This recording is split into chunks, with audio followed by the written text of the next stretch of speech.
When the Harrington mansion erupted in flames, panic spread like wildfire. The millionaire froze. His wife screamed for help, but a young nurse, exhausted, still in her scrubs, did the unthinkable. She ran straight into the blaze to save his twin babies. Minutes later, she emerged burned, trembling, and holding more than just the children. Because what she saw inside that house would expose a secret so dark, it would destroy everything the millionaire thought he knew. Before we continue, please subscribe to the channel and also let us know where you are watching from in the comments. Enjoy the story. It was on a Thursday evening in October when it all happened.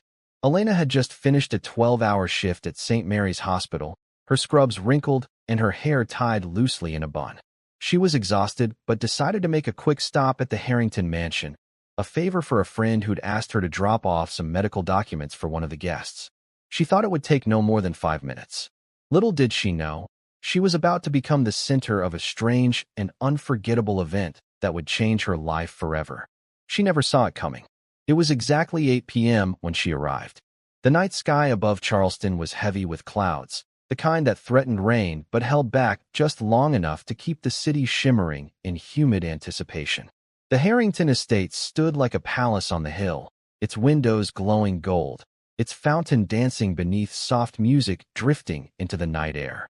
The mansion was alive with laughter, crystal glasses clinking, and violins playing in the background. Inside, it was a world apart. Guests in glittering gowns and black tuxedos filled the ballroom, celebrating the third wedding anniversary of James Harrington and his new wife, Vanessa.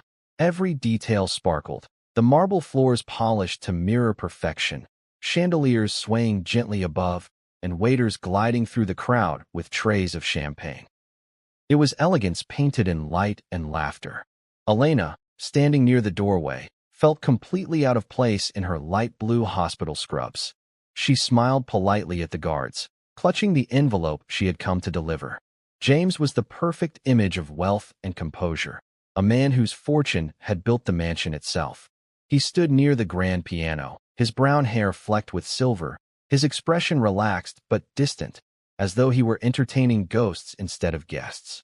Vanessa, his wife, floated across the ballroom in an ivory silk gown that shimmered like water under candlelight. Every head turned when she passed. The dress hugged her frame perfectly, and the diamonds on her neck glowed brighter than the chandeliers. She looked flawless, too flawless.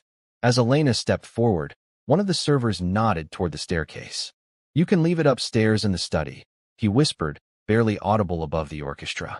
She nodded and began climbing the steps, careful not to attract attention. From where she stood, she could see the grand hallway stretching endlessly, portraits of the Harrington family watching her from the walls. Somewhere behind one of those closed doors, soft baby laughter echoed, the twins, Noah and Grace. Elena smiled. She had met them once during a hospital checkup, a pair of tiny miracles with bright, curious eyes. The thought of them filled her heart with warmth. She dropped off the envelope in the study and turned to leave, but just as she reached the staircase landing, a sound shattered the calm. A sharp pop, then another. The lights flickered once, twice, and suddenly, a blast of orange light surged from the grand hallway below. Gasps filled the air. Someone screamed. The chandeliers quivered, and within seconds, smoke began curling up the staircase like dark ribbons. "Fire!" a woman shouted. The word tore through the music like a blade. Guests rushed toward the exits, their laughter turning into shrieks. The orchestra fell silent. Elena froze for a moment, gripping the banister as chaos erupted below. James looked up from the base of the staircase, his eyes wide with horror. "The twins," he shouted. "They're still upstairs." Elena's pulse quickened. She turned toward the nursery door down the hall, flames beginning to lick the corners of the ceiling. Vanessa clutched her husband's arm, her voice trembling but urgent. "James, don't. You'll never make it through that fire. Wait for the firefighters." But there was no time to wait. The smoke was thickening by the second, and the cries of the children pierced through it like sirens from another world. Without another thought, Elena tore off her name badge and covered her mouth with her sleeve. She ran toward the nursery, the heat searing her face as she pushed through the smoke. Her heart pounded so loudly she could barely hear the chaos behind her. "Hold on, babies," she whispered. "Just hold on." Inside the hallway, the air was suffocating. Curtains blazed, their edges curling and falling like black snow. The flames roared with the voice of a wild beast. Elena dropped low, crawling beneath the smoke until she reached the nursery door. It was hot to the touch, but she pushed it open with her shoulder, coughing as she entered. The twins were crying in their crib, their faces red and slick with sweat. The room glowed red and gold from the reflection of fire outside the window. Acting fast, Elena ran to the sink, soaked 2 small blankets, and wrapped each baby tightly before cradling them against her chest. Just as she turned toward the door, a thunderous crack split the air. A wooden beam from the ceiling fell, striking her shoulder and grazing her arm. Pain shot through her body as her sleeve caught a spark, burning a patch of her skin. She gritted her teeth and pressed forward, holding the babies closer. The smoke thickened until she could barely see. She coughed, stumbled, and found the window. It was already shattered by the heat. Outside, she could see the guests gathered on the lawn, faces pale and horrified. "Help!" she cried, her voice hoarse. Below, James looked up, his heart in his throat. "Catch them!" someone shouted. Elena lowered the first baby, little Noah, using the blanket as support. Strong arms reached up and caught him safely. Then she lowered Grace, praying the cloth wouldn't tear. When both children were in safe hands, she let out a sob of relief. The room roared behind her. The flames had reached the crib, and the wallpaper peeled away in sheets. She tried to turn back toward the door, but her knees buckled. Heat engulfed her senses, and everything became a blur of red and gold. The next thing she felt was the cold night air as someone pulled her through the window and onto the grass outside. She coughed violently, her face streaked with soot, her arm blistered and raw. The crowd gathered around her, voices mixing into a single, trembling hum. Someone draped a coat over her shoulders. Someone else pressed a damp cloth to her arm. But all Elena could see was James kneeling beside his children, his face buried against their tiny foreheads. The mansion continued to burn behind them, flames rising higher into the night, like a living thing devouring its own heart. Sirens wailed in the distance. Vanessa stood a few steps away, clutching her gown, her expression unreadable. Her perfect world had turned to ash. Elena blinked against the sting of smoke, her heartbeat slowly easing. She could hear the firefighters shouting orders, the crackle of collapsing wood, and the wind carrying sparks into the black sky. When the paramedics arrived, they lifted her gently onto a stretcher. One of them looked down at her and said, "You're lucky to be alive." Elena smiled faintly, her voice a whisper. "Not luck," she said, "just timing." As the ambulance doors closed, the reflection of the burning mansion glowed in her eyes, an image she would never forget. That night, she had gone to deliver a simple envelope, but fate had written her name into a story of courage, fire, and survival. And though she didn't know it yet, the blaze that nearly consumed the Harrington mansion would be just the beginning. The spark that would uncover secrets darker than the smoke that filled that Charleston sky. Dawn crept slowly over Charleston, painting the horizon in pale strokes of gray and gold. What had once been the proud Harrington mansion now stood as a blackened skeleton against the morning sky. The air was thick with the bitter scent of smoke and soaked timber. Streams of water still dripped from shattered beams, hissing as they met dying embers. Every window was gone, every polished tile cracked and burned. The grand chandelier that had sparkled above the ballroom lay twisted among the ruins like a fallen crown. Firefighters moved carefully through the debris, their boots crunching over ash and fragments of glass. Some sprayed the last pockets of flame still clinging to the remains, while others sifted through the rubble, searching for signs of structural weakness or something worse. Every movement echoed in the strange stillness that follows disaster, that haunting pause between destruction and understanding. Near the gate, police tape fluttered in the soft coastal wind. Curious onlookers gathered behind it, whispering. The night before, the mansion had been the talk of Charleston's high society, a symbol of wealth and grandeur. Now, it was front-page tragedy. No one could stop talking about the nurse and scrubs who had run into the fire. Inside an ambulance parked nearby, Elena Ruiz lay strapped to a stretcher. Her face was pale beneath streaks of soot, her breathing shallow but steady. The paramedics worked quietly, one checking her pulse while another adjusted the oxygen mask covering her mouth and nose. Her right arm was wrapped in thick bandages. Beneath them, the skin was red and blistered. Each movement sent a pulse of pain through her shoulder, but she said nothing. Exhaustion held her tighter than fear ever could. James Harrington stood beside the open doors of the ambulance, his suit torn and his face lined with smoke. The night had aged him years. He had not left her side since the fire was put out. His twins were safe. Noah and Grace slept under watchful nurses at St. Mary's, but the image of Elena disappearing into the flames haunted him. When the paramedic asked if he was family, he didn't hesitate. "I am now," he said softly. Vanessa stood several feet away, arms folded over her ruined silk gown. The ivory fabric was stained gray, and streaks of mascara ran down her cheeks. She didn't speak, didn't approach, didn't weep. Her gaze lingered on the house, its walls still steaming from the heat. Behind her, cameras flashed. Reporters were already gathering like vultures around tragedy, shouting questions across the lawn. "Mr. Harrington, is it true the nurse saved your children? Do you plan to reward her? Was this an accident, or something more?" James ignored them all. When the ambulance doors closed and the sirens began to wail, he climbed into the passenger seat of his car and followed behind it. He didn't look back. He couldn't bear to see the place where everything he thought he understood had turned to ash. At the hospital, the world felt strangely quiet. The halls smelled of antiseptic and morning coffee. Elena was admitted immediately, placed under observation for smoke inhalation and second-degree burns. Doctors moved quickly, their voices calm but urgent. When they wheeled her into the recovery ward, James followed, stopping only when a nurse held up a hand. "She needs rest," the nurse said gently. "You can sit outside." He nodded, lowering himself into the chair by the door. For the first time in years, James Harrington felt helpless. His wealth couldn't rebuild what was lost. His influence couldn't rewind the night. And his wife. He glanced through the glass window to see Vanessa speaking quietly with a detective. His wife was a mystery he could no longer explain. Elena stirred awake hours later. Her eyelids fluttered, and a sharp breath escaped her lungs as pain returned like an old enemy. She turned her head slowly, disoriented. The sterile white ceiling above her seemed unreal after the chaos of the night before. For a moment, she thought she was back in the nursery, surrounded by fire. But then she saw the small vase of flowers beside her bed, a soft blue blanket folded at her feet, and a familiar voice. "You're safe now," James said quietly.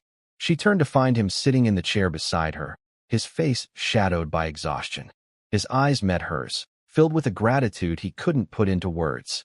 "The twins?" she asked, her voice hoarse.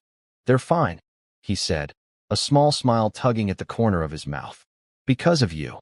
Elena let out a trembling sigh, closing her eyes. "That's all that matters." Outside the room, the hospital corridors buzzed with quiet activity. Reporters had gathered at the entrance, shouting through glass doors about Charleston's nurse hero. The story had spread like wildfire. How a nurse in scrubs had saved the Harrington twins from certain death. The headlines painted Elena as a symbol of courage, the kind of person the world wanted to believe still existed. But behind the applause, another kind of investigation was unfolding. Two detectives arrived just after sunrise. Their conversation with the fire chief was hushed but intense. "The fire spread unusually fast," one said, holding a small evidence bag to the light. Inside it lay a piece of scorched flooring, its surface shimmering faintly. "Accelerant residue, possibly petroleum-based." The chief frowned. "You think it was deliberate?" "Too early to say," the detective replied, though his tone suggested otherwise. By midday, the ruins of the Harrington mansion were surrounded by yellow markers.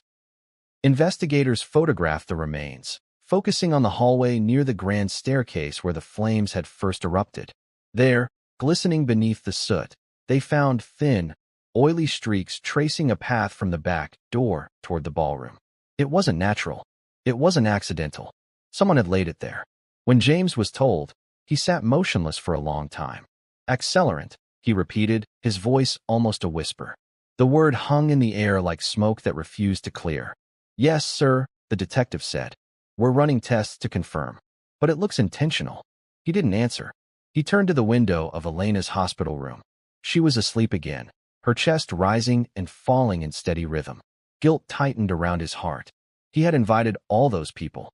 He had trusted Vanessa's planner to organize the event, to handle the decorations, the staff, the supplies. He had trusted his home to safety that wasn't real. Vanessa entered the hallway just then, her movements graceful despite her exhaustion. She carried herself like someone accustomed to being watched. "James," she said, her voice smooth. "They're saying terrible things about the fire. You shouldn't believe rumors." He studied her carefully.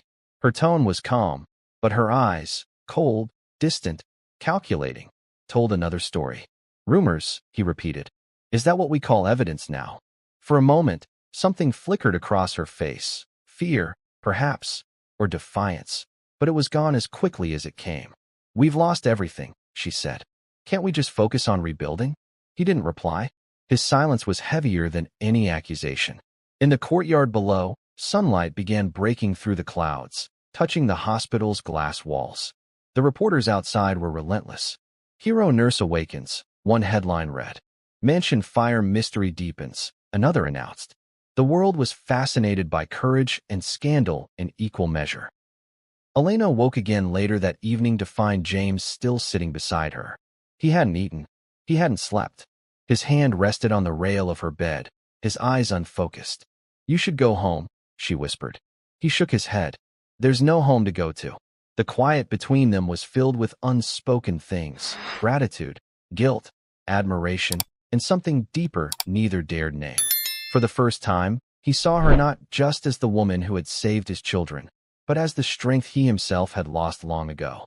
Outside, the last of the smoke rose into the fading light, curling upward like a silent confession. The investigators packed up their evidence bags, each labeled and sealed. The faint trail of accelerant glistened once more before the shadows swallowed it. Something in that reflection whispered betrayal, a truth not yet spoken but already alive, smoldering beneath the ashes. And as night settled again over Charleston, two stories began to take shape, one of survival and one of deception. One written in courage, the other in lies. The rain had come without mercy. For 3 days, Charleston had been drenched in a gray, relentless downpour, as if the sky itself was trying to wash away what the fire had left behind. But no amount of rain could cleanse the unease that settled inside James Harrington's chest. The Harrington estate, once a monument to elegance, now stood silent and cordoned off behind yellow tape. Investigators came and went, their voices hushed, their expressions grim. The neighbors whispered, the papers speculated, and the city's fascination with the tragedy only grew. Some called it an accident. Others hinted at something darker. Inside a modest townhouse temporarily rented near the hospital, James tried to fill the silence with routine. Phone calls to insurance agents, interviews with detectives, endless cups of untouched coffee. Yet no matter how many forms he signed or meetings he took, something gnawed at him. Each night when he closed his eyes, he saw the flames rising, the roof collapsing, and Elena Ruiz running through the smoke with his children in her arms. Vanessa moved through the house like a ghost. Her usual grace had withered into distance. She barely spoke, choosing instead to spend hours in their room with the door closed. When she did speak, it was about money, never emotion, insurance claims, property damage, upcoming press statements. James told himself it was shock, that she was coping in her own way. But deep down, he knew it was something else. It started small, little details that didn't add up. The way she flinched when the detectives mentioned accelerants. The way her eyes darted toward the floor when the fire marshal said the fire had started near the ballroom, far from the kitchen or wiring lines. And then, there was the receipt. It happened on a Wednesday afternoon. The rain hadn't stopped since morning, and thunder rumbled low across the city. James had been searching through his study for an old insurance document when he realized something odd. His personal file drawer was nearly empty. Vanessa had handled most of their paperwork lately, claiming she wanted to help him focus on rebuilding. But something in that moment told him to check for himself. He went upstairs to their bedroom, the one room she had kept locked since the fire. The key still hung from her vanity mirror, draped on a ribbon of silk. He hesitated for a moment, then turned it. The room smelled faintly of perfume and smoke. Boxes of charred keepsakes were stacked in one corner, and a few framed photos leaned crookedly against the wall. Vanessa's jewelry box sat open on the dresser, glittering coldly under the lamp. He opened drawers one by one. searching for anything, an explanation, a clue, a truth he could live with. And then, tucked beneath a folded scarf at the very back, he found it. A receipt, slightly crumpled and stained with moisture. It was from a hardware store downtown, dated 2 weeks before the fire. The item listed was clear, industrial fuel, 20 gallons. James stared at the words until they blurred. The room seemed to tilt beneath him. His hands trembled as he unfolded the paper completely, his breath shallow. The signature at the bottom, the initials were hers. He sank into the chair beside the dresser, the sound of rain pounding on the window growing louder. His thoughts raced. Why would Vanessa have fuel? What reason could she possibly have? A fireplace? No, their fireplaces ran on gas. He had seen the same brand of fuel on the investigator's report earlier that week. It was the same type found in the mansion's debris. His pulse quickened. He heard the bedroom door open behind him. James. Her voice was soft, uncertain. Vanessa stood in the doorway wearing a gray robe, her hair pulled into a loose bun. The sight of her used to calm him. Now it made his stomach turn. "What are you doing in here?" she asked, her eyes narrowing slightly. He turned toward her slowly, the receipt crumpled in his hand. "You tell me," he said. "Why did I find this in your drawer?" For a moment, she said nothing. Then she laughed, too quickly, too nervously. "Is that what this is about?" "Oh, James. It's nothing sinister. I bought that weeks ago, for the garden lamps. You remember? We had to refill the torches for the party." His eyes stayed fixed on hers. 20 gallons, Vanessa? Her breath caught. It was cheaper in bulk. Cheaper, he repeated quietly. The word tasted bitter. The investigators found traces of the same fuel in the debris. Near the staircase. Near the nursery. Her face paled. "That's ridiculous. They can't possibly." "They can," he interrupted. "And they will." Silence fell between them, broken only by the rumble of thunder outside. She stepped closer, her voice trembling now. "You think I would hurt my own children?" "I don't know what to think," he said, his voice low but steady. "But I know what I saw in your eyes that night.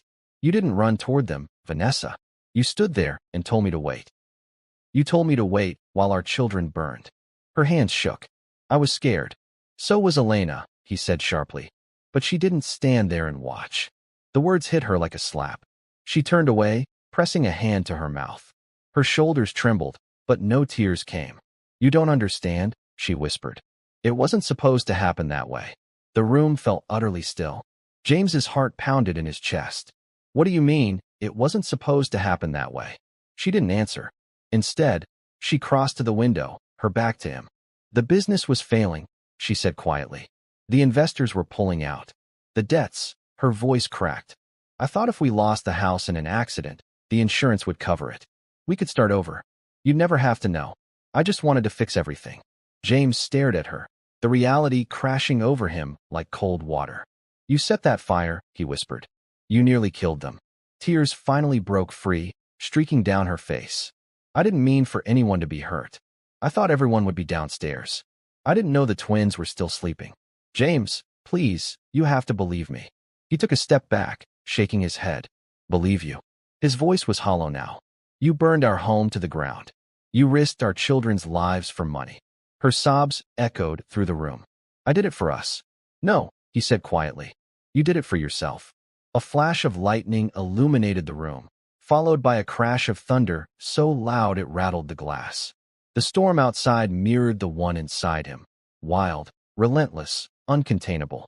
He dropped the receipt onto the dresser. It landed beside her jewelry, the ink smudged by his shaking hands. He walked past her toward the door, pausing only for a moment. "When the police come tomorrow," he said, his voice steady again, "tell them everything. Don't make them find it out the hard way." She turned to him, eyes wide with panic. "You wouldn't." "I have children to protect," he said. "And you stopped being my wife the moment you lit that match." He walked out before she could answer, closing the door behind him. The sound of rain filled the silence. Downstairs, he sank onto the couch, his hands trembling as he stared at the storm through the window. For years, he had believed Vanessa's grace and confidence were signs of strength. Now he saw them for what they truly were, a mask, thin as glass, hiding a heart hollowed out by greed. He thought of Elena at the hospital, her arm bandaged, her breath still weak. A woman who had risked everything for children who weren't hers. And then he thought of Vanessa, who had nearly destroyed them all for comfort and control. The contrast was unbearable. Thunder rolled again, deep and distant. James leaned forward, pressing his hands together as the truth settled inside him like a weight he could no longer deny. Vanessa's beauty had always dazzled him. Her ambition had once impressed him. But now, he saw her clearly, not as the woman he loved, but as the architect of his ruin.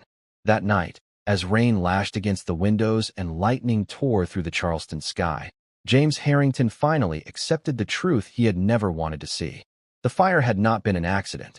It had been a plan, and the woman he trusted most had been holding the match all along. Before this story continues, take a moment. What would you have done if you were in James's shoes? Would you confront her, or stay silent? Tell us in the comments below. The morning began with the slow rhythm of hospital monitors and the faint scent of disinfectant clinging to the air. Outside, Charleston was waking up to headlines that still spoke of fire, fortune, and survival. But inside St. Mary's, the world felt quiet, too quiet. James Harrington sat in the waiting area, staring at the folded receipt in his hand. The edges were smudged, damp from rain and from the sweat of restless nights. That one small slip of paper had turned everything he believed about his marriage into ash. He hadn't slept. The storm that raged the night before still echoed in his chest. When he finally walked into the police station at dawn, his clothes were still damp, his voice steady but hollow. The detectives listened as he laid the receipt on the table. No words of comfort were offered, only the cold shuffle of papers and the click of a pen. The lead investigator, a woman with kind but measured eyes, glanced at him. "You're certain this was hers?" "She kept it hidden in her drawer," James replied. "I found it myself." "Then you've done the right thing," she said quietly. "We'll handle the rest." He nodded but didn't feel right. Nothing about this felt right. By late afternoon, the hospital corridors hummed with tension. Two officers walked in, their steps deliberate and calm. Their uniforms contrasted sharply with the sterile white walls. The lead detective followed behind them, holding a folder, the evidence James had turned over now part of an official case. Nurses and patients turned to watch, whispers passing like wind through leaves. In room 207, Elena Ruiz sat up in bed, her left arm still wrapped in fresh bandages. The burns were healing, though slowly. Her lungs were stronger now, but every breath still carried a trace of smoke, as if part of the fire lived inside her. She had been resting when she heard the commotion in the hallway. The faint click of heels, the murmur of an argument, and then Vanessa's voice. It wasn't the confident tone that once commanded a ballroom. It was sharp, broken, and desperate. "What is this? There must be a mistake." Elena's fingers tightened around the small photograph she kept near her pillow, a picture of Noah and Grace that James had given her 2 days earlier. Their faces beamed up at her, bright and innocent, unaware of the storm still unfolding around them. She pressed the photo to her chest as she heard footsteps approach. The door to the ward opened, and the world seemed to hold its breath. Vanessa stood in the doorway, flanked by 2 officers. She still wore her ivory silk gown from the night of the fire, though it looked nothing like it had before. The once glorious fabric was creased and gray, stained faintly at the hem. Under the hospital's fluorescent lights, it looked almost ghostly, the color drained as if it carried the memory of the flames. "Mrs. Harrington," the detective said firmly, "you're under arrest for arson and endangerment." Vanessa froze. No, you can't do this. You have no proof." The detective raised an eyebrow. "We have a receipt, financial records, and residue matching the same fuel from your property. You have the right to remain silent." Vanessa's voice faltered. He wouldn't do this to me." From the far end of the hall, James appeared. He hadn't planned to be there when it happened, but fate had placed him at the center of the corridor just as the officers arrived. Their eyes met, hers filled with disbelief, his with quiet resolve. "James," she whispered, shaking her head. "Tell them it's not true. Tell them this is a mistake." He didn't answer immediately. He stepped closer, his gaze unwavering. "The mistake," he said softly, "was trusting you." Her lips parted as though to argue, but the words never came. The officers stepped forward. One reached for her wrist, the handcuffs gleaming silver in the bright hospital light. The click of metal closing echoed down the hall like a final verdict. The woman who had once turned heads now looked hollow, small, a shadow of herself. For a moment, the only sound was the hum of the lights overhead. Then, Vanessa's voice broke through, trembling and raw. "I didn't mean for anyone to get hurt. You know that." James looked at her, the weight of years pressing down on his shoulders. "But you did," he said. "You hurt everyone." Her tears fell silently as she turned toward the officers. "Please," she murmured, but they were already leading her away. Elena watched from her bed, silent and still. She didn't move, didn't speak. Part of her wanted to look away, to give the scene some dignity, but another part couldn't. She saw the moment Vanessa passed the window, saw the emptiness in her eyes, the kind that comes only when a person realizes the world they built was made of lies. When the hall grew quiet again, Elena turned her gaze toward James. He remained standing, staring at the spot where his wife had just been. The detective said something about paperwork and court proceedings, but he barely heard. The sound of the handcuffs had been louder than any storm. Finally, he walked into her room. His shoulders sagged under invisible weight. Elena tried to sit up, but he shook his head gently. "You should rest," he said. "I saw," she whispered. "They arrested her." He nodded, rubbing the back of his neck. "I wish there had been another way." Elena studied his face. There was no triumph there, no sense of victory. Only grief. "You did what you had to do," she said softly. "For your children." He looked down, then smiled faintly. "They're safe because of you. You risked your life for them." She shook her head. Anyone would have done the same. But they both knew that wasn't true. The halls of the hospital were full of people who had run from fire, not toward it. Her act had changed everything, for them and for her. Outside, the rain began again, gentle this time, tapping softly against the windows.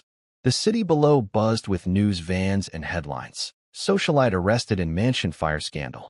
Cameras flashed outside the hospital gates, their lenses hungry for another image, another story. But inside room 207, the world was still. James sat beside her bed, his hand resting loosely on the rail. He spoke quietly, more to himself than to her. "When I met Vanessa, I thought she was everything I wanted. Grace, charm, ambition. She made every room brighter. I didn't realize that light could burn too hot." Elena watched him, her expression gentle. "Sometimes, we only see the truth after the smoke clears." He met her eyes then, and for the first time since the fire, something softened in his gaze, something human and fragile. "You sound like someone who's seen too much truth," he said. She smiled faintly. "Maybe I have." They sat in silence for a while.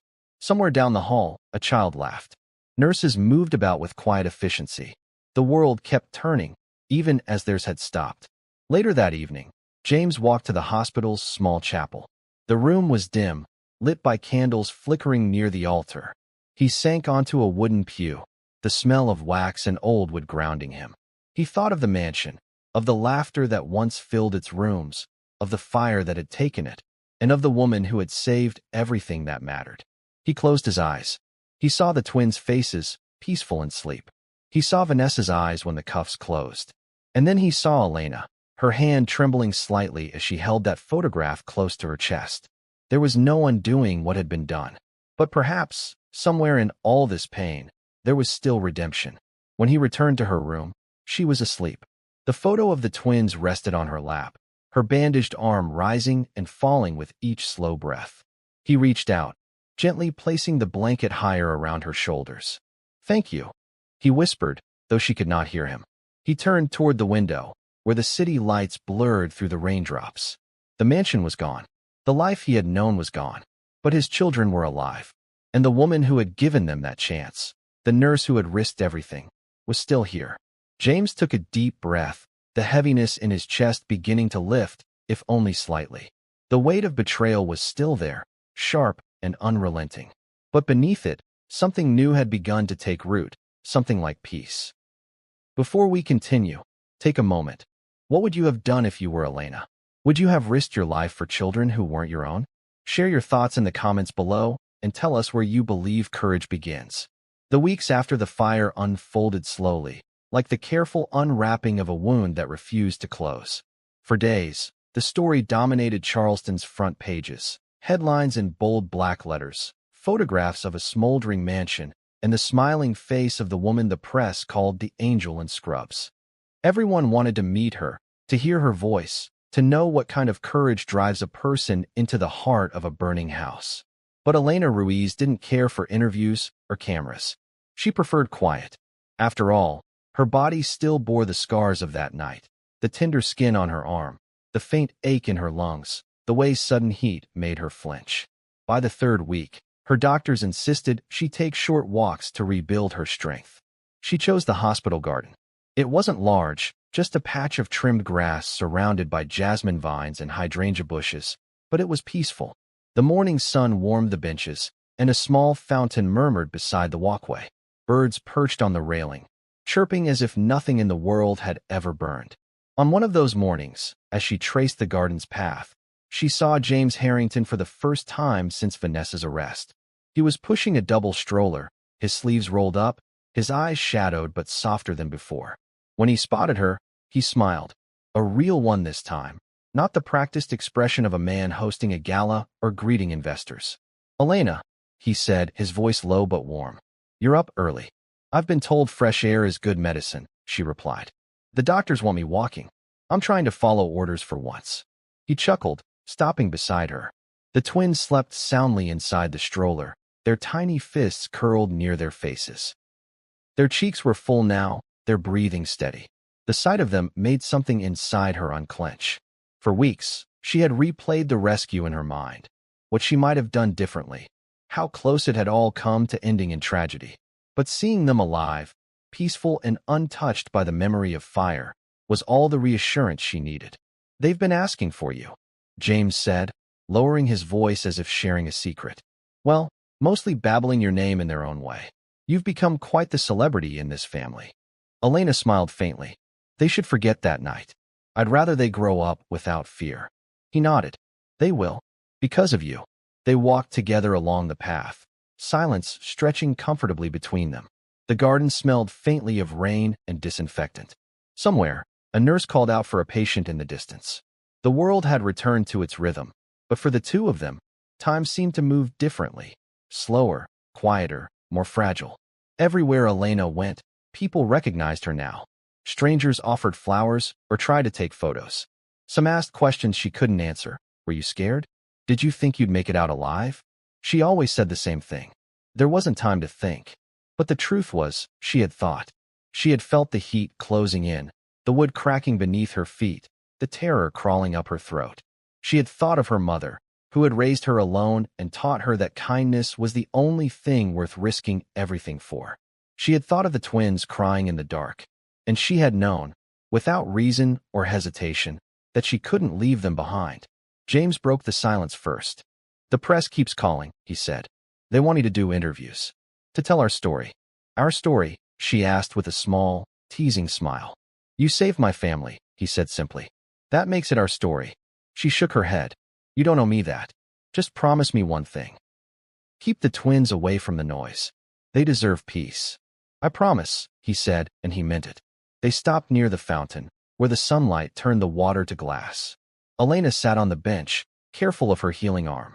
James took the spot beside her, the stroller parked between them. The babies stirred softly, then settled again. "I've been thinking," he said after a moment. "You can't stay in the city forever. Reporters will follow you, no matter how far you hide in hospital corridors. I'd like to help you find somewhere quiet, by the coast, maybe. Somewhere peaceful." She frowned gently. "James, I can't accept that." "It's not charity," he said. "It's gratitude. You risked your life for my children. Let me do this." Elena studied him. His eyes no longer carried the sharp confidence she'd seen the first night at the mansion. There was humility now, a rawness that came only after losing everything you thought defined you. "You don't have to fix this for me," she said softly. "You've already done enough by visiting." He smiled faintly. "I don't think visiting will ever feel like enough." She looked away, her heart caught somewhere between warmth and unease. She wasn't used to being the center of anyone's gratitude, let alone his. Before the fire, she'd lived quietly, long shifts, a small apartment, a simple life built on purpose, not attention. But now everything had changed. People wanted to honor her, reward her, use her story. It all felt heavy, like a medal she hadn't asked to wear. A few days later, she was discharged. Her burns were healing beautifully, though the doctors warned her scars might remain. She didn't mind. They were reminders of something she didn't want to forget, that courage sometimes looks like chaos, and survival doesn't always mean walking away unscarred. True to his word, James helped her find a small cottage near the coast, about an hour outside Charleston. It was tucked between wild dunes and whispering pines, the kind of place where the sea breeze drowned out everything else. The cottage had a white porch, faded blue shutters, and a view of the ocean that changed with every hour of light. On her first night there, she sat on the porch, listening to the waves. The air smelled of salt and pine needles. For the first time in months, she felt her mind go still. The city lights, the hospital noise, the fire, all of it felt far away. The only thing that remained was the sound of her own breath, calm and steady. A week later, there was a knock at the door. When she opened it, James stood there, holding a framed photograph. The twins were in it, sitting on a blanket in the garden, their laughter frozen midair. Behind them, the sky was wide and golden. "I thought you should have this," he said. Elena took the frame carefully, her fingers brushing the edge. The photo caught the light just right, making the children's faces glow. "They look happy." "They are," he said. "You gave them that." She looked up, meeting his eyes. There was gratitude there, yes, but something more. A quiet understanding that their lives were now tied together, not by obligation, but by something deeper and quieter. He sat with her on the porch as evening crept in. The sky turned shades of pink and gold, and the waves whispered against the shore. For a long time, neither spoke. The world had taken so much from them both. Yet here they were, two people breathing the same gentle air, surrounded by the peace they thought they'd lost forever.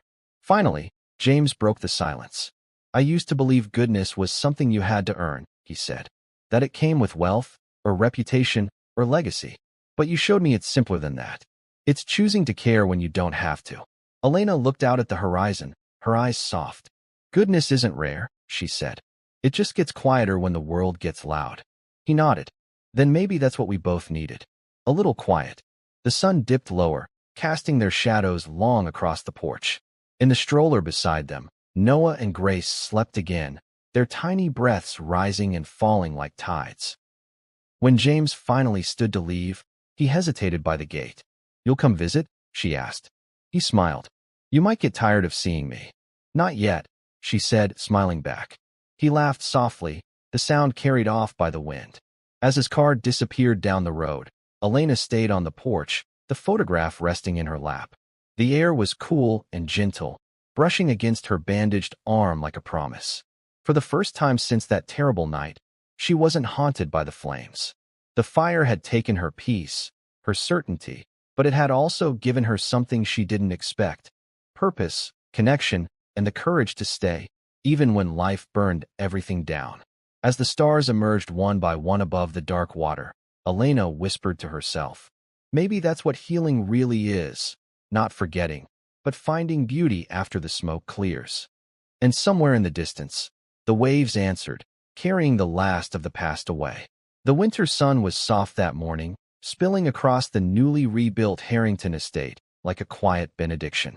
The mansion stood tall once again, but different, simpler, warmer, stripped of its former vanity.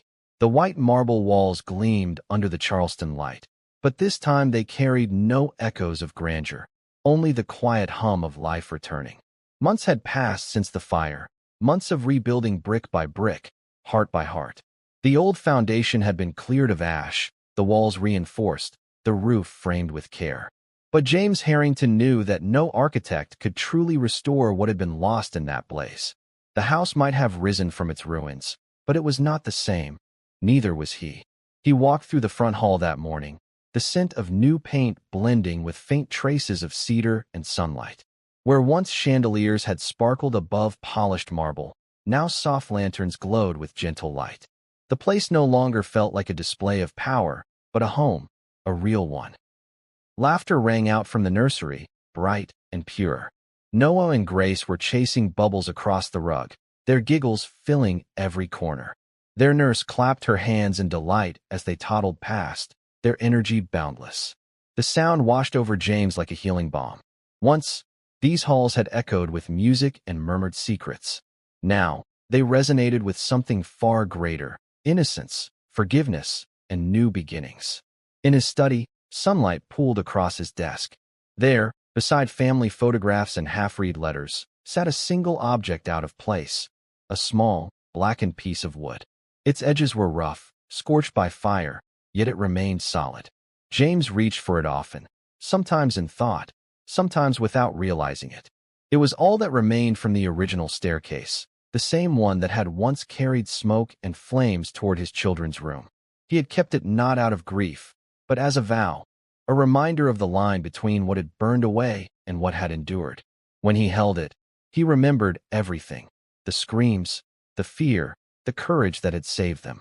He remembered Elena Ruiz running through fire without a thought for herself, and the moment the smoke cleared to reveal his children alive. That single fragment of wood had survived the flames. So had they. The city had moved on, of course. The newspapers had found new stories, the reporters new scandals. But some people never faded from public memory. The angel in scrubs, the headlines had called her. The nurse who saved the Harrington twins. Elena had refused every interview. She had no interest in becoming anyone's headline. She wanted only her quiet life by the sea, tending her garden, working part-time at a small coastal clinic. And yet, despite her insistence on solitude, she was never far. Every few weeks, her familiar blue car rolled down the long gravel drive, and Noah and Grace would burst from the doorway with uncontainable joy. They knew her not as a savior, but simply as Aunt Elena, the one who brought seashells, who told bedtime stories about bravery, who carried calm wherever she went. On this particular afternoon, the house smelled faintly of cinnamon and pine. The twins were napping, and James sat on the porch, watching the slow rhythm of waves in the distance. A car approached, its tires crunching softly on the path. Elena stepped out, dressed not in her old scrubs, but in soft linen the color of cream. Her hair, once tied hastily in a nurse's knot, now fell loosely around her shoulders. She looked rested, though her eyes still carried the quiet gravity of someone who had seen too much. "You're early," James said, standing to greet her. She smiled. "You said you'd finally show me the finished house. I couldn't wait another day." He gestured toward the open door. "Then come in. You've earned the first tour." As they walked through the halls, she stopped often, noticing the small things. The way light filtered through the new stained glass windows, how the scent of wood lingered faintly from the carpenter's work. Every step she took seemed to exhale the ghosts that once haunted these rooms. "It's beautiful," she said softly. "Peaceful. That's what I wanted," James replied. "Something that feels like home, not a monument." She turned to him, her expression thoughtful. "You've changed." He smiled faintly. "Fire tends to do that." They stopped at the study, and her eyes fell on the small, charred piece of wood on his desk. She reached out, her fingertips hovering above it. "You kept this?" she murmured. "I did," he said. "It's a reminder." "Of what you lost." He shook his head. "Of what survived." For a long moment, neither spoke. The sound of the sea drifted faintly through the window. Then he said quietly, "You know, the children ask about you constantly. Grace won't sleep without the story of the brave nurse and the firebird." Elena laughed softly. "You told them that?" "Only the parts that won't give them nightmares," he said. "They should know the truth, but not all of it." "Not yet." She nodded. "Maybe one day." They stepped outside to the garden. The air was crisp, the sky the color of pale glass. The twins' laughter echoed faintly from the nursery window upstairs. For a while, they simply stood there, watching the light change as the day deepened. "You've built something good here," she said finally. "Something that lasts." "I had help," he said, glancing at her. "You reminded me what mattered." She looked at him then, truly looked, and saw the man beneath the name. The one who had been broken and remade by loss, who had learned that love is not measured in wealth, but in what one chooses to protect. He reached into his pocket and pulled out a small envelope. "I had something made for you." Inside was a silver pendant shaped like a flame, delicate and simple. Etched along its base were the words, "Courage creates family." She blinked, her eyes glistening. "James, I can't." "You already did," he said. "You gave me back everything that mattered." Her fingers tightened around the pendant. For the first time, she didn't argue. She only nodded, swallowing the lump in her throat. As evening settled, they sat on the porch, the ocean glimmering under a sky that turned slowly to gold. Noah and Grace toddled onto the deck, squealing with delight at the sight of Elena. She laughed as they climbed into her lap, their small hands tugging at her sleeve. James leaned back in his chair, watching them, the woman who had saved his children and the children who had saved his soul. He felt a peace he hadn't known since before the fire. The memory of that night would never fade entirely. Sometimes, when thunder rolled across the horizon, his heart would still tighten. But it no longer held him hostage. The fire no longer burned to destroy. It burned to illuminate, to remind him how fragile and precious life could be. He looked at Elena, surrounded by sunlight and laughter, and understood something he never could before. Blood had given him kin, yes, but courage had given him a family. Later that night, after the children had gone to bed and Elena prepared to leave, she lingered by the door. "You'll be all right?" she asked. He nodded. "We'll be more than all right." She smiled softly. "Then I suppose my work here is done." "Not even close," he said. "You'll always have a place here." She hesitated, then said quietly, "You know, fire doesn't just destroy. It purifies. It shows what's real." He met her gaze. "Then maybe that's what this was all for." She smiled again, this time without sadness. "Good night, James." "Good night, Elena." When she drove away, the headlights traced a path down the long drive, disappearing into the trees. Inside the house, the twins stirred but didn't wake. James stood by the window, the small piece of chard wood still resting in his palm. The edges were rough, but the center was strong, like the lives that had grown from it. The mansion was whole again, but it was no longer just a house. It was a testament, a quiet monument to what fire could not consume. He placed the fragment back on his desk, the pendant's reflection catching faintly in the glass. The storm had come and gone. What remained was family, born not of wealth, nor of blood, but of courage. And as dawn crept once more across the Charleston coast, the sunlight touched the walls of the new Harrington home, revealing not the scars of what had been lost, but the brilliance of what had been found. If you enjoyed this story of James, Elena, Noah, Grace, and how their lives were forever changed, make sure to like, share, and subscribe for more heartfelt stories like this. Tell us what you think about how everything ended. Did the fire truly forge something beautiful? Rate this story on a scale of 1 to 10 and drop your thoughts in the comments below. Also, let us know where you're watching from.